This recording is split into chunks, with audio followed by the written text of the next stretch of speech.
नजमी आलम साहब, मोहतरम लालचंद साहब, मोहतरम खलील हो साहब, मोहतरम परवेज़ हबीब साहब, मोहतरम अमीर सोत्रा साहब और यहाँ हिंदू बिरादरी से ताल्लुक़ रखने वाली मेरी माएँ, मेरी बहनें, मेरे भाई, मेरे बच्चों, जय श्री कृष्णा, अस्सलाम वालेकुम।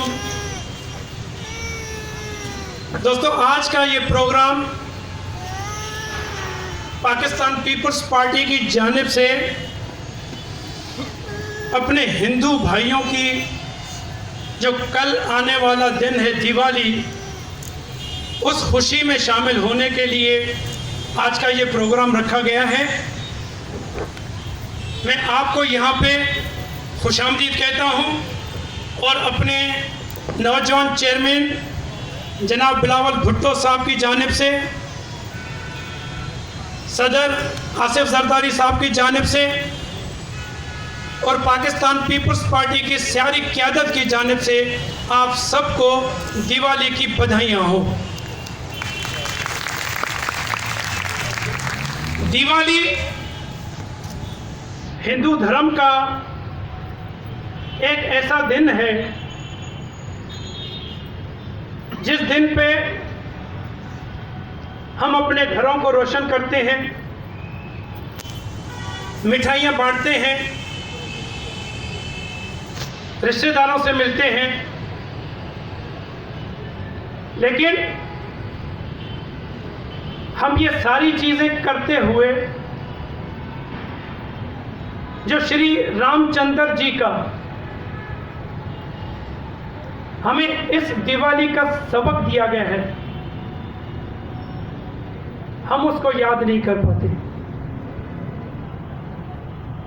दिवाली ज़रूर ठीक है, रोशनियों का दिन ज़रूर है, क्योंकि उस दिन श्री रामचंद्र जी जब अपने घर वापस आते हैं, रावण को शिकस्त देके, रावण एक निशानी थी बदी की, जिसको ख़त्म करके वो जब घर को वापस आते हैं तो हम उसको दिवाली मनाते हैं, ये इतना पता है। लेकिन दिवाली ये नहीं है। दिवाली ये है कि जो श्री रामचंद्र जी ने जो हमारे लिए या उस वक्त जो अपनी ज़िंदगी बसर की, जो हमें मैसेज दिया, अगर हम रामायण पढ़ते हैं तो हमें ये मिलता है कि सोसाइटी में हमें किस तरह रहना है,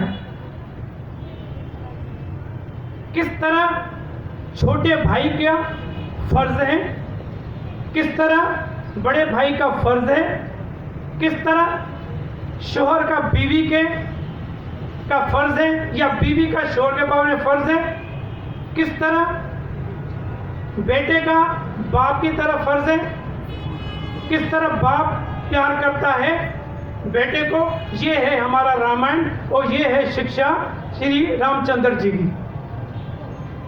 श्री रामचंद्र जी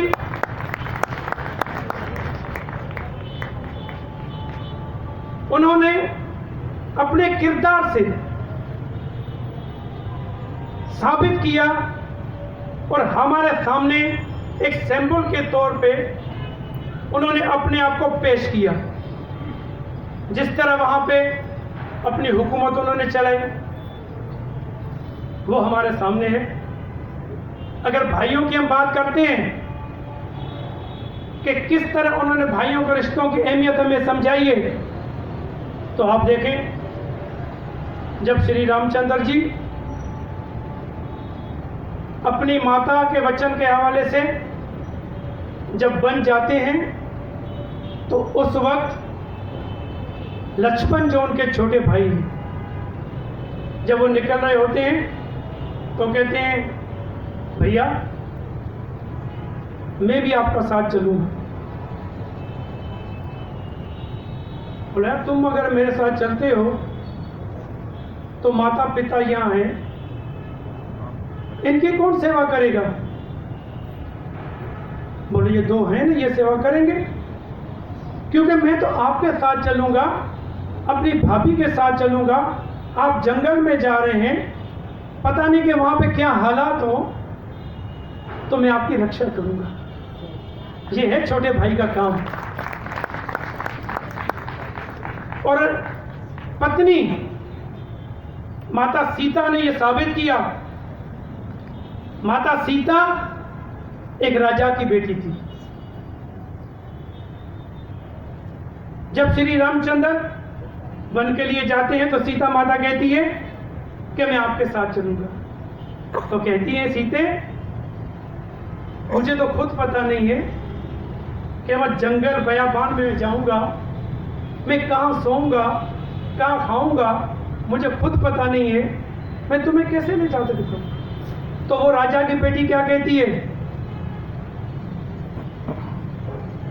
कि मेरा ये धर्म है, पत्नी का ये धर्म है, उसका पति जिन हालात में भी हो, कैसे भी हालात हो, पत्नी का फर्ज है अपने पति के साथ रहना। मेरा पहला ये धर्म है। तो ये दूसरा हमें सबक मिलता है रामायण से। इसी तरह बहुत से हमें शिक्षाएं मिलती हैं रामायण के अंदर। लेकिन मैं एक बात आपको जरूर बताना चाहूंगा पाकिस्तान पीपल्स पार्टी के हवाले से, कि जैसे हम सबको पता है कि पाकिस्तान पीपल्स पार्टी अपने सोच और फलसफे के हवाले से अपने गैर मुस्लिम भाइयों को, मिनाटी को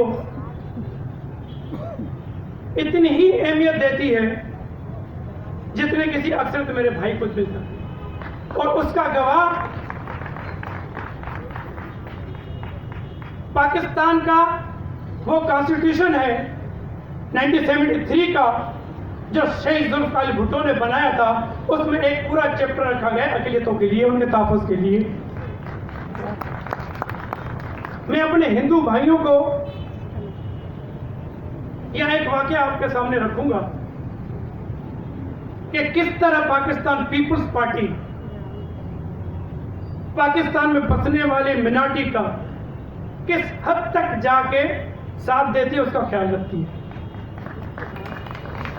मेरे साथ बैठे हुए लालचंद, इनको याद होगा कि 1912 में जब हम एमएनए थे, 2012 में 2008 से 2013 तक 10 या 12 की बात है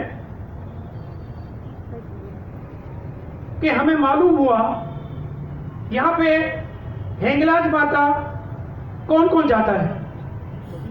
हाथ उठाए, कितने लोग जाते हैं? सभी जाते हैं। अच्छा, हिंगलाज माता का जो तीर्थ है हम हिंदुओं के लिए कितनी अहमियत रखता है? बहुत बहुत। हमारे 4 तीर्थों में से ये एक तीर्थ है, बहुत बड़ा।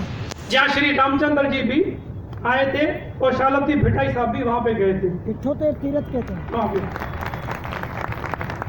तो उसके बारे में बताना चाह रहा हूं मैं आपको कि 2010 की बात है कि हमें मालूम हुआ कि हिंगलाज माता का जहां मंदिर है वहां हंगोल डैम बनाया जा रहा है। वहां पे हंगोल डैम बनाया जा रहा है। हमने असेंबली में आवाज उठाई, आसिफ जरदारी साहब के पास बात पहुंची। आसिफ जरदारी साहब ने खुर्शी शाह को बोला कि बाबा आप मिले इनसे, क्या मसला है, कि क्यों इतराज कर रहे हैं। खुर्शी शाह साहब आए, हम सब 10 एमएनए थे मिनाडी के, बैठे, बात हुई। हमने अपनी गुजारिश सारी रखी खुर्शी शाह के साथ सामने। फिर उन्होंने हमारी एक मीटिंग रखवाई वाव्या के चेयरमैन के साथ, जिन्होंने फिजिबिलिटी रिपोर्ट पूरी बना दी थी हमारे इस तीर्थ को खत्म करने के लिए। उन्होंने हमें ब्रीफ किया कि हम इस तरह करेंगे, इस तरह करेंगे, इस तरह करेंगे। हमने कहा भाई हमें तो समझ नहीं आ रहा जो आप बात कर रहे हो, कि टेक्निकली बात है ही नहीं। बोले क्या करें? हमने कहा हमें पर्सनल विजिट करा वहां पे, फिजिकली विजिट हुआ वहां पे। हम सब एमएनए जितने भी थे, हम अपनी गाड़ियों में पहुंचे और वो चेयरमैन जो ब्यूरोक्रेसी से ताल्लुक रखते थे वो हेलीकॉप्टर पे आए। वो जो गवर्नमेंट का मुलाजिम है और जो ये अवाम के रिप्रेजेंटेटिव हैं, वो तो अपनी गाड़ियां लेके वो हेलीकॉप्टर में चले आ गया। वहां ब्रीफिंग हुई, फिजिकली हमें दिखाया गया कि ये हनुमान जी का है। कि अरे भाई, हमने कहा आप क्या समझते हो कितने लोग आते हैं एमएलए पे? खामोश। हमने कहा भाई कम से कम 50 से 60 लोग होते हैं एमएलए में। आप हमें ये बता रहे हो कि ये आप पूरा डैम बनाओगे, ये पानी होगा 2300 फुटों के ऊपर, और ये जो हनुमान जी का है यहाँ आप एक कुआं बनाओगे और कुएं से सीढ़ी उतारोगे नीचे। आप कहते हो हम कश्तियां खड़ी करेंगे बाहर, वहां से लोग आएंगे, यहाँ अपने दर्शन करेंगे, फिर आगे जाएंगे। मैंने कैसे मुमकिन है यार?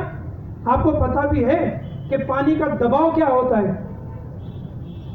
ये कोई 1-2 दिन की बात होगी क्या? जब डैम बनेगा तो कभी ना किसी न किसी तरह ये सारी चीजें हमारी बर्बाद होंगी। ये हिंदू धर्म के लिए जिंदगी और मौत का सवाल है। ये दुनिया पूरी यहां आती है दर्शन करने के लिए, और आप हमें कहते हो कि हम कुएं बनाएंगे। तो हम लोग वहां पे राजी नहीं हुए। फिर इस्लामाबाद को आए, इस्लामाबाद हुई, फिर आसिफ जरदारी साहब ने बुलाया सबको। जरदा साहब बैठे थे, हम लोग बैठे थे, चेयरमैन साहब बैठे थे, खुशी शाह साहब बैठे थे, राजा परवेज साहब बैठे थे। वहां बात चली। हमने आसिफ साहब बोला सर ये चीजें हैं, इनकी ये अहमियत है हमारे धर्म के हवाले से। ये जो बातें बता रहे हैं वो कोई इतनी लॉजिकल बात हमें लग नहीं रही। तो उन्होंने आप क्या चाहते हो, ये सुनिएगा जरदारी साहब के अल्फाज। उन्होंने कहा आप क्या चाहते हो? हमने कहा सर ये नहीं बनना चाहिए। चेयरमैन को बोला भाई जब तक ये मेरे हिंदू नहीं चाहेंगे ये डैम नहीं बनेगा, बात खत्म। तो ये है पाकिस्तान पीपल्स पार्टी की मोहब्बत अपने मिनाटी से। ऐसी बहुत सी चीजें जो आपके सामने हम रख सकते हैं, लेकिन क्योंकि देर बहुत हो चुकी है, मेरे दोस्त बैठे हैं, मैं आखिरी में आपको फिर पाकिस्तान पीपल्स पार्टी की जानिब से आपको दिवाली की शुभकामनाएं। जय श्री कृष्ण।